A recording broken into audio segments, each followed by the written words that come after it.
What he wanted was to study acting and become a working actor. What he gained along the way, among many other things, was a new vocabulary of words, such as immigrant, foreigner, travel ban, artist visa, manager, agent, soup kitchen, racial profiling. These words will become important to his own personal journey and weave their way into the fabric of his life.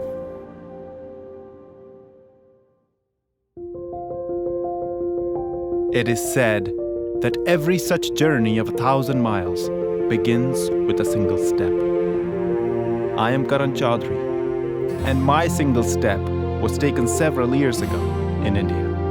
And my journey so far has brought me to the city of dreams, where people dare to be different, passionately pursue their desires, and sometimes surpass their wildest expectations.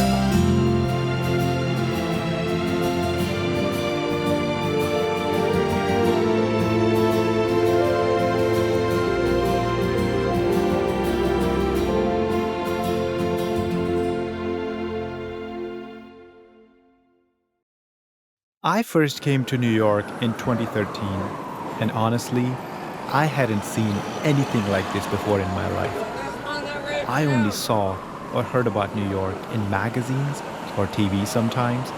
When I finally get a chance to be here, I was completely blown away. It was hard to believe that I'm finally living the dream. I didn't even know what Broadway was until I started studying acting and taking more interest in learning about theater. And at that point, I realized how cool it would be to perform on Broadway someday. I mean, that would be something. So after being in acting school for 2 years, I was ready to start my journey as a professional in the world of entertainment and face the real struggle. Hi, my name is Karan Chaudhary, and I'm auditioning for the role of Nick. And I'm auditioning for the role of Sean. And I'm auditioning for the role of basketball coach. And I'm auditioning for the role of financial advisor. And I'm auditioning for the role of customer in a grocery store. And I'm auditioning for a hotel employee. And I'm auditioning for the role of tour guide. And I'm auditioning for the role of Rashid. Being an artist in New York is like competing in Olympics.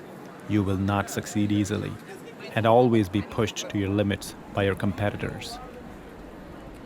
So acting became my priority 24/7, rehearsing in public places, performing for friends, working on my technique of audition, running for open calls, noticing everything around me, taking subways from one place to another, memorizing lines while sitting on the train, going to libraries, etc.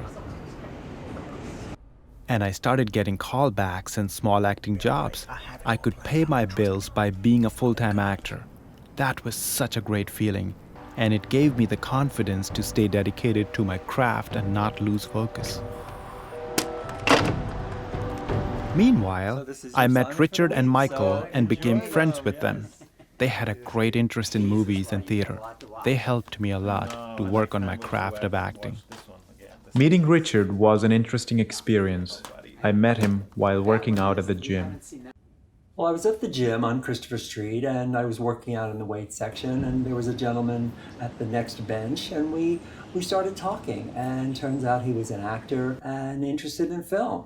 We talked for a while about movies and, theater. He had mentioned that he knew Al Pacino and Robert De Niro and Meryl Streep and some of these people, but I knew that we could really expose him to the great Eva Marie Saint, Geraldine Page, Kim Hunter. I knew he would come across Marlon Brando, but I also wanted to introduce him to James Dean and Paul Newman, and he loved it. And he really impressed me because he told me that one of his goals was to watch every Academy Award-winning film from Wings to the present. I said, what? I was just so impressed by that. Yeah, that's true. I have seen every film from 1927 to 2016 that was winner for the Best Picture in Academy Awards. And the reason it started because I wanted to watch only the great films. If a film is getting Oscar for Best Picture, it has to be good. So that's how it started. And I was like, what next? And then I was like, okay, I'm gonna watch every film from 1927 to 2016, every actor who was winner for the Academy Award. And then I finished those, and then I was like, okay, what's next? Then I, jumped onto the actress category. And then I finished about 80 to 90% that category. So that's how it started. I wanted to watch every great performances, and it's not just theater or film, it's both.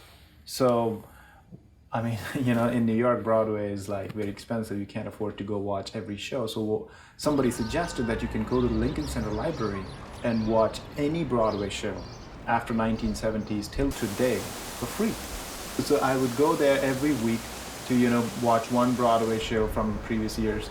The formula that I applied to watch every Oscar-nominated movie, I did the same thing. So every play that was winner for the Tony Awards, I would watch those plays. It was very important for me to even see the kind of work these people have done. So my whole idea about making it as an actor was not the priority. Priority was to learn it first. I continued my research on movies and theater. Richard and Michael had a great collection of classic films that I really needed to watch and learn from old classic Hollywood actors. We were so impressed with him because we thought, well, we would lend him 6 or 8 movies and he would watch them, maybe take a couple of weeks to watch them. Well, he was back in a week wanting more and discussing films, discussing the difference between Eva Marie Saint's performance in On the Waterfront and her Marlene Dietrich kind of performance in North by Northwest. He took to it like a duck to water. I never thought of watching movies for study purpose, but it was so helpful for my acting career, so I kept watching, and I finished their entire movie collection in a few months. For me, watching movies was like reading books for some big exam. What was your first impression after meeting Karan?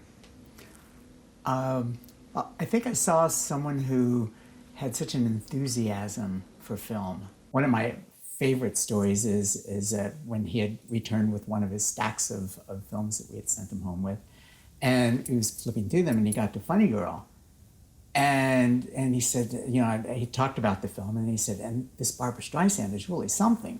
It was so amazing to think that there was someone in the world who was just fresh to Barbra Streisand. Well, over time, we became really good friends with Karan, but suddenly we realized that we really didn't know much about his background or upbringing in India. And we had made certain assumptions about him based on his appearance, and they proved to be totally different than what we expected. I come from a very small place. I would say I was born in a poor family. Not that, I'm complaining or anything, but that's what it was.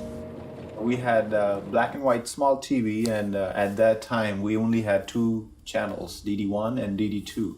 And half of the time there was no electricity, so you could not watch TV. I was waiting to just get out of the school so I can finally move out and do stuff by myself. I wasn't that, well educated, or I didn't have any skill that I can go get a job. So as soon as I was out of the school, I went to the capital of India, New Delhi, in Connaught Place, and I started looking for the job. Any job, I don't care. I'm like a healthy looking guy and I can do anything. There was this clothing store. They finally gave me one job, and my job was to, just clean the floor, sell waters to the people, and I was happy. I was making $1,500 rupees a month, which is $20 in American currency, for 6 days a week, 10 hours a day, plus 2 hours of travel back and forth in train, and I was the happiest man alive.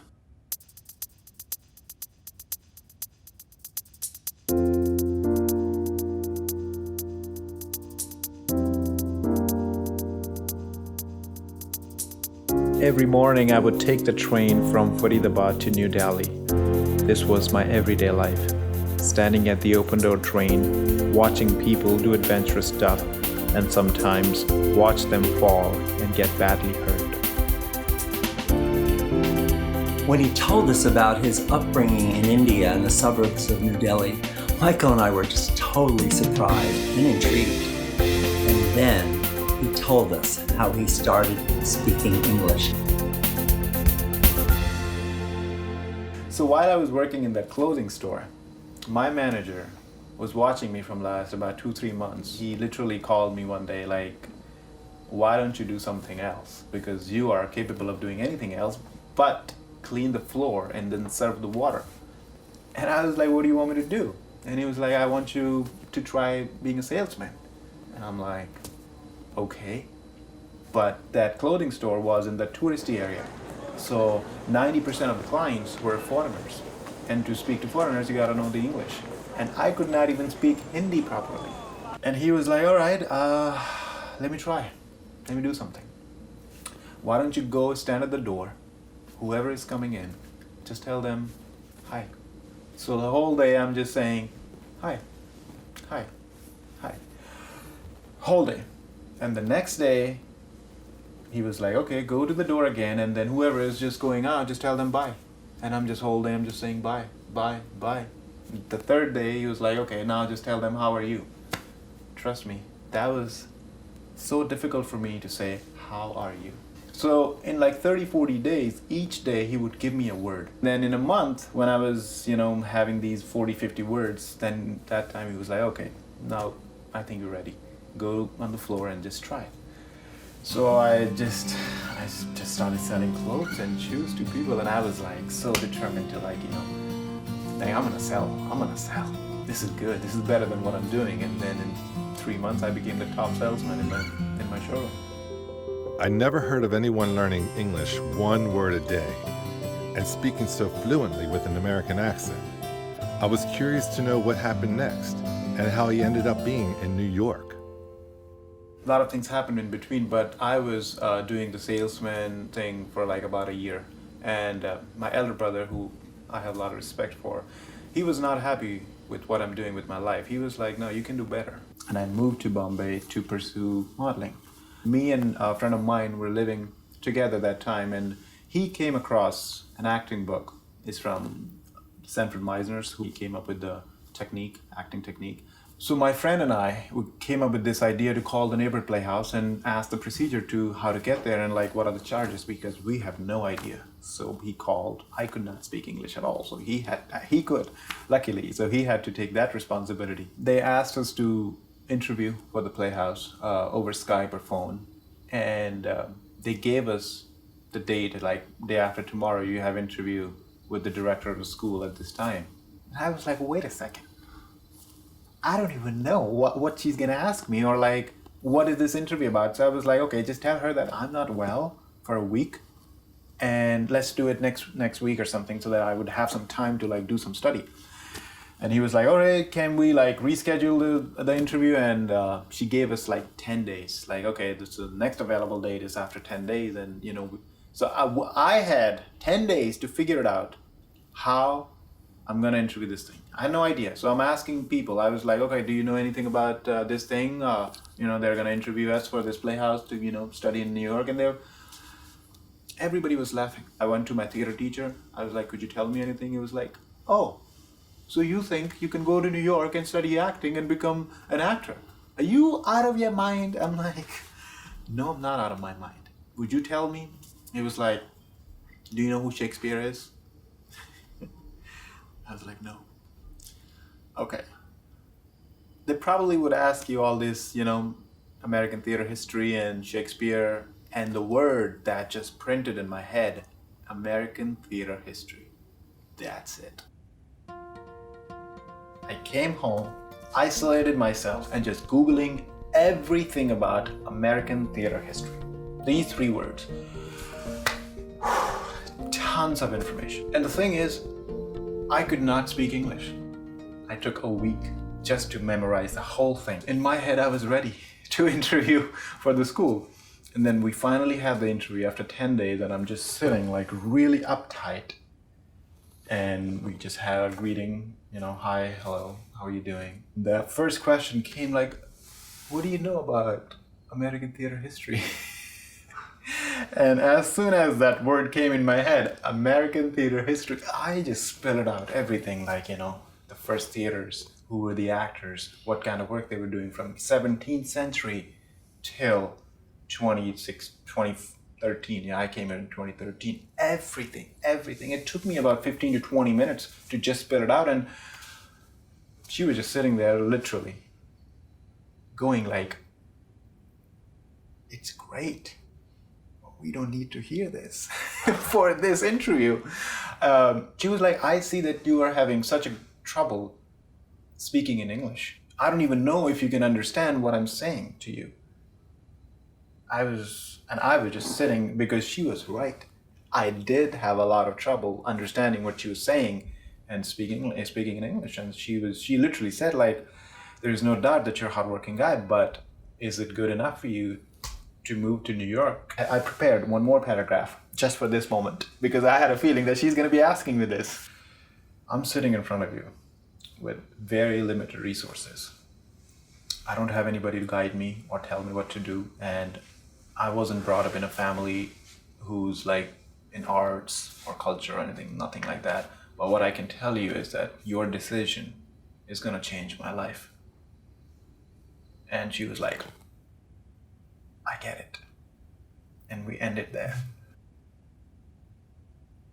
Every day was like so nerve-wracking. Is she gonna say yes? Are they gonna take me? There's no way that I'm gonna get it. So on 11th day, my friend got an email that they accepted him. I didn't get it. And I was like, what? I mean, I knew that I'm not gonna be accepted, but is it really happening to me? And then the 12th day, I got the email that you're accepted. And I was like, yes. And that was the shift towards acting 24/7, completely in.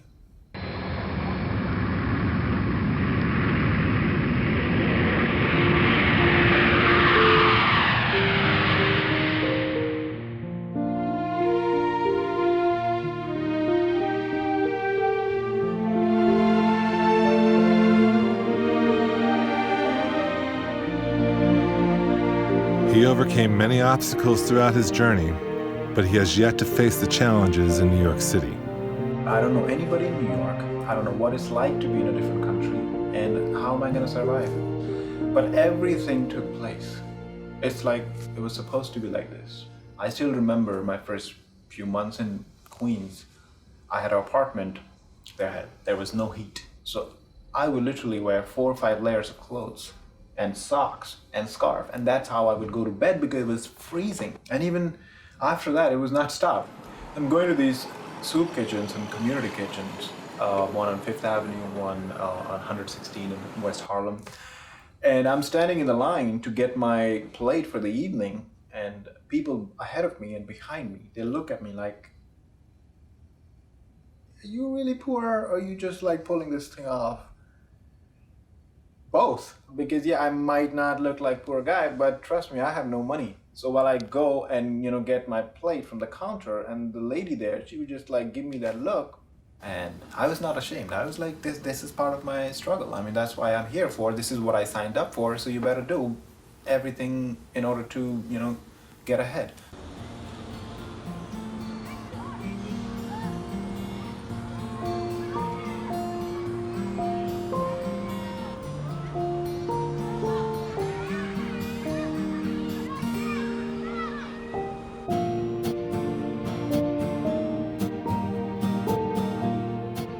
I try to find joy in everyday life. I knew it won't be easy to settle in New York, but I'm glad I went through that struggle.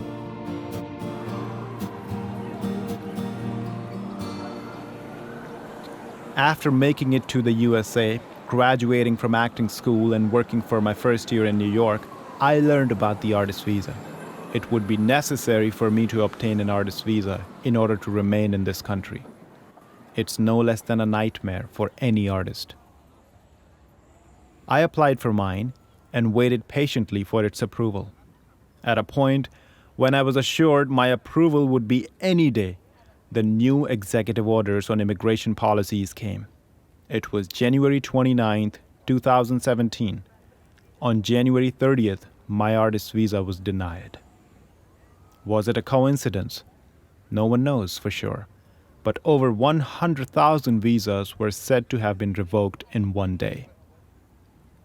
An unfortunate fact of living in America today is that no matter how dedicated you might be to your dream, if you happen to be from another country, there are forces that are way beyond your control. Making it to this country and making it in this country are two very different things. No matter how hard you have worked to lay a sturdy foundation, these forces can keep you from ever building on it.